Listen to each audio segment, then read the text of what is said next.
fans are waiting in anticipation. The riders are ready to take on the first turn. As soon as the lights go out, the race at the Sokol circuit is on.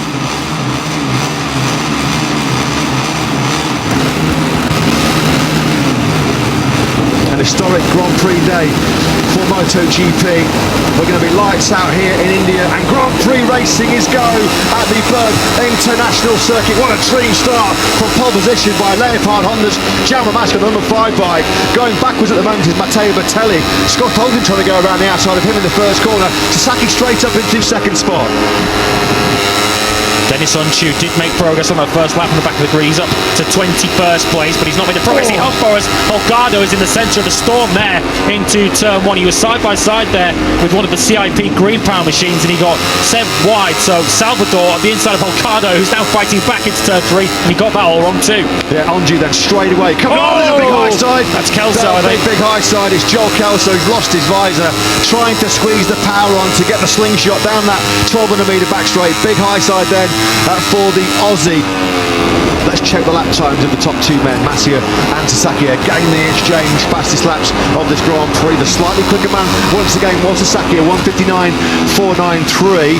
Bertelli, Moreira, Toba and Via behind him, also able to get themselves into the 1:59s as well. Oh, it's Bertelli down unfortunately into turn 1, so any hopes of that first ever Grand Prix podium have now disappeared for Matteo Bertelli. Real shame for the Italian, who is out of the Grand Prix. His team at Romano Fenati didn't even start it due to injury, and Bertelli out on lap 4. Down the 1200 metre back straight. Ahead of him there are Toba and Via. That's the battle for the final place on the podium. You can just see there, briefly at the top of your picture, Sasaki and Masia, who are long gone. Alonso then does pick up some slipstream, so in turn does Via. He made this move previous lap, didn't it? Into the podium places, then goes the Dutch teenager on the brakes in the turn 4. Clinically done. Via up to 3rd. He'd just been given a track limits warning of Diogo Moreira, so one suspects that he didn't heed the warning. As we see Ricky Rossi now getting up the inside of Ivan Ortolo. Ortolo in the last lap was one of the fastest riders on circuit outside of that leading 3, but it's not really done him much good on this lap, as Rossi now moves through into the top 7. So we've got both of the 658 Quadricorsa Hondas now inside the top 7 in this Grand Prix as we pass half distance. Yeah, he'll see that now on the dashboard, Moreira, won't he? His heart will sink, having worked so hard to keep himself in podium contention. Along that penalty he now has to serve. Sasaki has just set the best lap of this 16-lap Grand Prix of India. Sato on the inside of Moreira into the first corner. That's going to push him back inside that top 10. 59.472 from Sasaki. They're keeping that gap back to Via around 2.5 seconds, 2.6 seconds. I don't think Via is going to be able to get himself back into this victory contention, as Masia got great launch, great drive on that Leopard Honda coming out of that low gear turn 3. There's nothing that Sasaki can do to even pick up some slipstream here on that Husqvarna. It seems like the general feeling is that in the hot and humid conditions, the Hondas lose less power. They're less affected engine performance-wise than what the KTM, Gas and Husqvarnas are, and that seemed to prove there, didn't it? As Massey got a superb slingshot down that 1200 metre back straight. The crazy boy. Could be sending the Japanese fans crazy if he is the world champ leader, going to Motegi. Credit as well to Toba, who has responded, but perhaps with the reference of Via ahead of him. That's helping him at this stage of Grand Prix, because he was comfortably back in the mid 159s himself on that lap number 9, and that's keeping him right in contention for his first podium since Qatar 2022. Old tired for Sato, who's not able to celebrate his career best qualifying. He was in that top 10 for so much of this Indian Grand Prix, but he's now gone down at turn 4.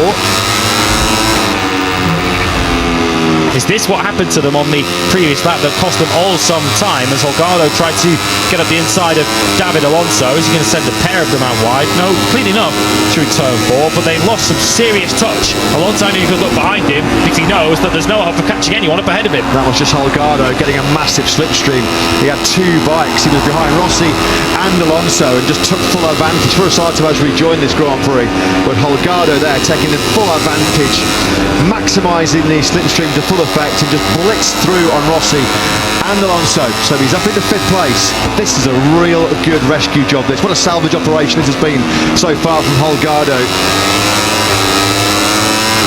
Tatsuki Suzuki, what a horror show he's had here. Well, I think he's gone down with Scott Ogden, so the pair of the Hondas have gone down together, I think, at the final corner. So Suzuki, who was coming from the very back of the grid, and Ogden, who started towards the front, they've met somewhere down at turn 14, or turn 13 by the looks of it, both of them down together. So Ogden and Suzuki out of the race. The sole Leopard Honda remaining in the field now is over a second clear at the front as we watch Suzuki. Yamamasi's lead is now 1.1 seconds.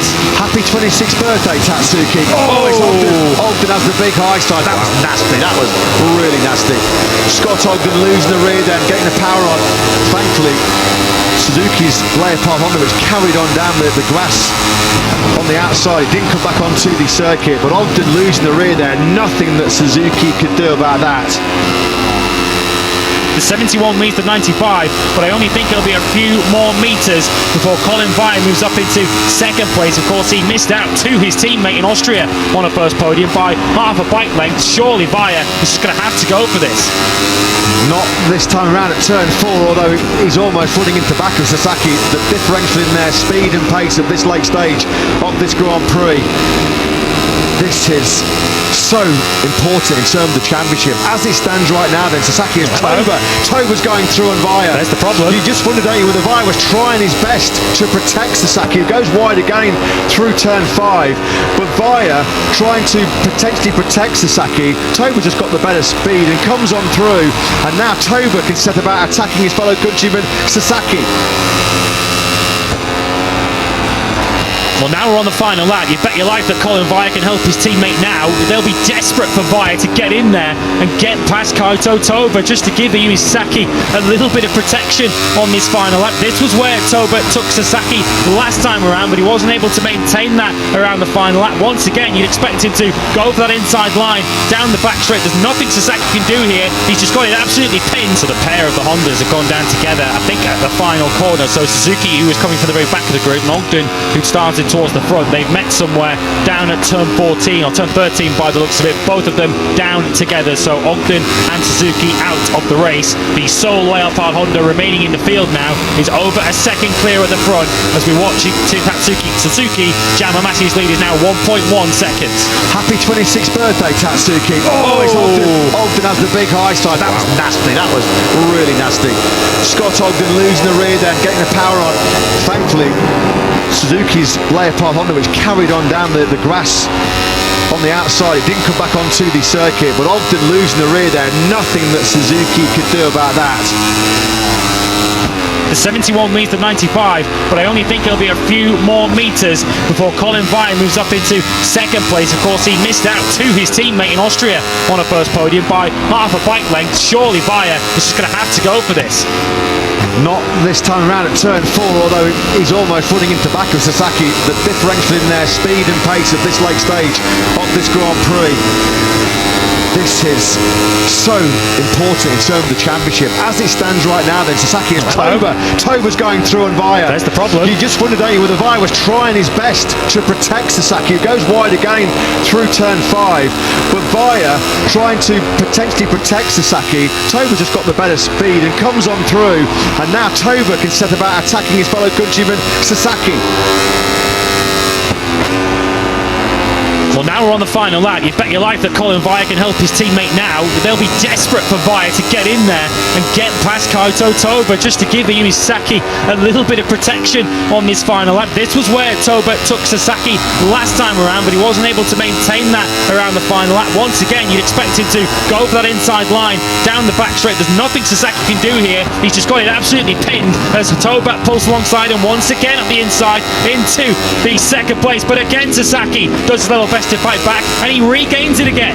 The Japanese riders, they go side by side, they rub shoulders, they rub elbows. Who's going to come out the better of this one as they go to turn number 5? They're 3 abreast now. Side by side goes Vire. Sasaki on the outside, now then Vire. Oh no! I thought he's in prime position there to help defend Sasaki. Sasaki though wide through turn 5. On the exit, up towards 6 and 7, they're one of the fast chicanes here at the Blue International Circuit. Masia, your runaway race leader, he's 5.5 seconds clear. Now Vire on the inside of Toba. And that could be crucial. Can that be the decisive moment? Vire now surely will go into protection mode against Yuma Sasaki. Toba had the big scare, then he going through turn number 8 and 9. What's Vire going to do though? Is he going to launch on the inside of Sasaki? Wow. You bet he is. Well, Toba just had to jump out of the way there because Vire sent it into turn 8. A brave move from the Dutch teenager. So what does Vire do now on the final lap? He lets his teammate back through again, or does Sasaki just take He's it? got him in contact, and Vire goes down on the outside, and that's going to cost Iwa Sasaki the World Championship lead. High drama, late drama here.